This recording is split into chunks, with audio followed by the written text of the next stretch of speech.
Adriana, eu vou começar com uma pergunta para você. Ao longo da sua trajetória, né, sempre você foi a primeira em muitas questões e você tem dito que é uma construção, uma conquista coletiva, né? E eu queria entender um pouco por que você entende que é uma conquista coletiva e o que ainda precisa ser feito. Bom dia a todos e todas. Eu vou me autodescrever. Eu sou uma mulher negra, eu estou com meus cabelos trançados, com um macacão, acho que é cobra, né? Essa estampa. Eu tenho 1,54 m, tenho 55 anos e sou juíza há 25 anos. E eu vou começar te respondendo essa pergunta, me permitindo ler um trecho, quem já me ouviu falar já deve ter ouvido, de um artigo do meu irmão. Meus irmãos são escritores, e é um artigo que ele escreveu na revista Piauí, que eu acho que sintetiza esse lugar daqueles que chegam primeiro, mas que estão colocados no mundo para não serem os únicos. Eu acho que isso é o mais importante, né? E vou colocar o óculos, que sem óculos não vai mais. E aí, ele começa o texto dele dizendo: não é tarefa fácil descrever o lugar de onde este texto foi produzido. É um território sem mapas, mas ele existe, assim como existem as pessoas que nele vivem, embora não falte quem se esforce para que elas deixem de existir. É uma terra de onde não se parte, um chão feito do corpo e marcado no corpo. Aqueles e aquelas que têm essa origem recebem de toda parte a mensagem de uma voz opressiva: não queremos vocês aqui. Esse texto é escrito desde a morada dos que não são bem-vindos. São permanentemente estranhos, presenças inconvenientes para quem olha e vive o auto-engano de não se achar também o outro de alguém. Eu acho que esse trecho, assim, eu acho que ele traduz a caminhada das mulheres em geral, das pessoas negras e das mulheres negras em particular, que é a minha realidade. Então, como eu disse a você, assim, ao longo da minha vida, por uma série de circunstâncias, eu sempre fui a única, né? Na minha escola, eu estudei numa escola particular, então nós éramos, né, no Rio de Janeiro, então eu era uma das únicas, e se não a única, menina negra da escola. Tinha um outro colega, na faculdade a mesma coisa, quando eu fui fazer meu mestrado a mesma coisa. Quando eu cheguei no doutorado, eu encontrei uma realidade completamente diferente, né? Eu cheguei no doutorado, já existia uma política de cotas. Eu fiz o meu doutorado na UERJ, que foi a primeira universidade a instituir. E eu sempre digo, assim, que eu nunca fui beneficiária da política de cotas diretamente, porque quando entrei na faculdade, quando fiz concurso para magistratura, essa política não existia. Mas hoje eu me sinto profundamente beneficiária da política, porque pela primeira vez eu estava num espaço que não era um espaço tão estranho, em que eu não me sentia um corpo estranho, né? E assim também hoje eu sinto em relação à magistratura. Então, eu acho que o grande desafio para todas as pessoas que chegam por primeiro em determinado lugar, sejam as mulheres, as pessoas com deficiência e as mulheres negras, diante da nossa realidade, porque nós somos o maior contingente populacional do país, né? Nós, mulheres, somos mais da metade da população, e entre as mulheres negras são 28%. Então, nós somos o maior contingente populacional do país, carregamos o país nas costas, né? A gente falava aqui, né, estamos geralmente nos postos mais subalternos, quando o nosso trabalho não aparece, a vida de todas vocês se desorganiza completamente, né? Mas nós não estamos nos espaços que decidem as nossas vidas. Então, eu acho que o nosso esforço e todo o nosso trabalho, ao estar nesses lugares, é incomodar, sermos inconvenientes, né? Se você não estiver incomodando, pode ter certeza que você não está fazendo o trabalho que você tem que fazer, como disse Andréia aqui. Não é para a gente sentar nas cadeiras para fazer mais do mesmo. E, principalmente, né, trabalhar para que nós não sejamos as únicas, né, ou as últimas, que sejamos literalmente as primeiras de muitas. Muito obrigada. Ministra, a senhora também ocupou essa posição aí de pioneirismo, sendo a primeira mulher presidente do TST, né? De 2001 para cá, que é quando a senhora ingressou ali no TST, o que a senhora sentiu de mudança em relação a essa igualdade no judiciário e ao olhar do direito das mulheres? Bom, em primeiro lugar, quero registrar aqui os meus cumprimentos a você, Flávia, agradecendo, né, pelo convite, a doutora Adriana Cruz, que compõe aqui este painel, e cumprimentar a todas as mulheres e a todos que nos ouvem.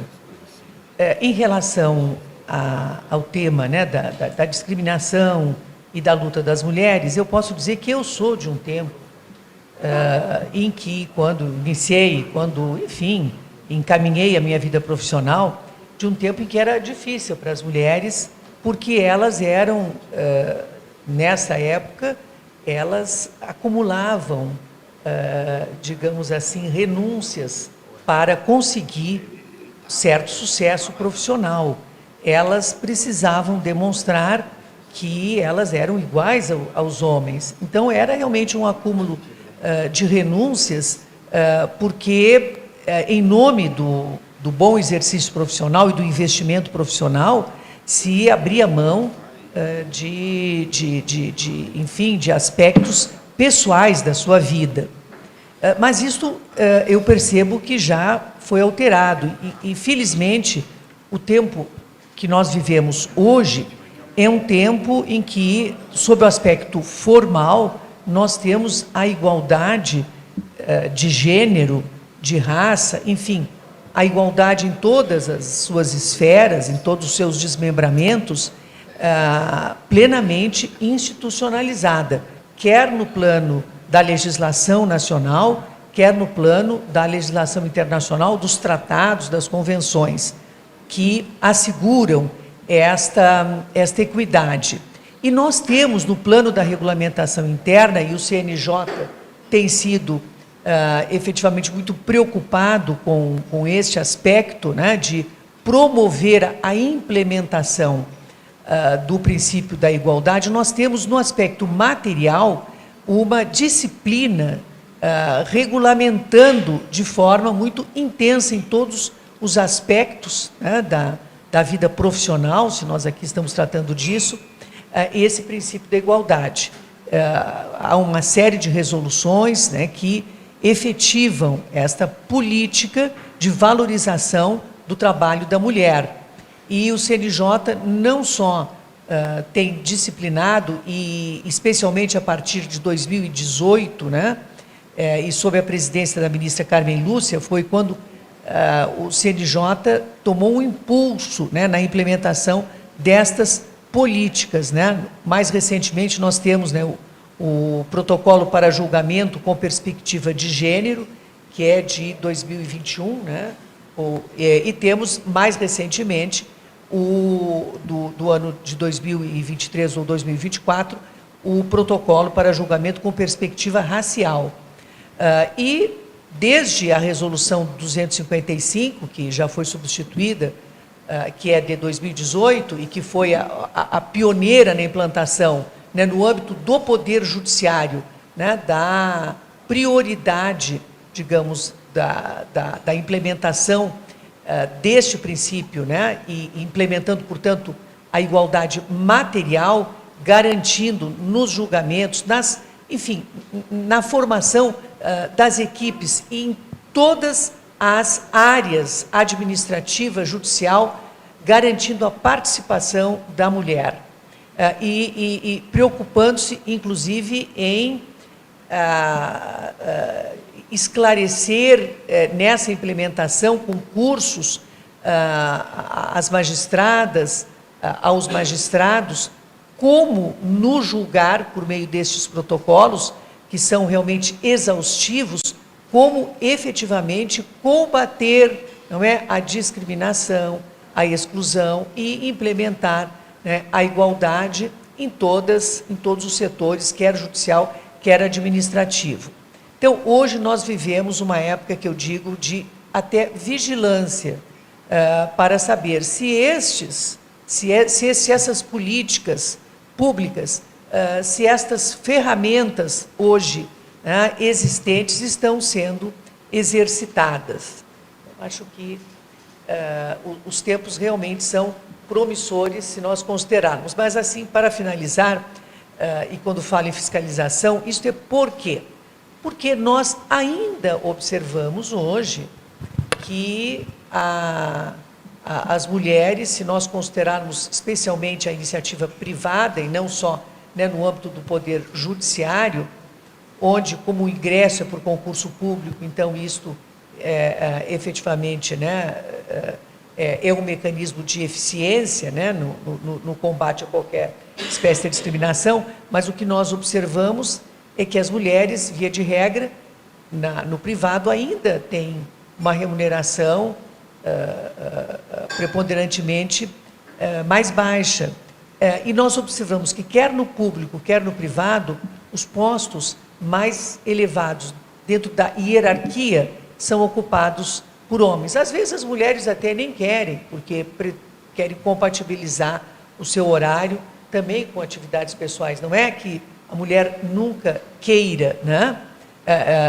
Sempre queira, às vezes ela pode até não querer, mas se identifica uma preponderância nos cargos que envolvem, né, ápice de carreira e efetivamente exercício de poder. Preponderantemente ainda os homens ocupam esses cargos.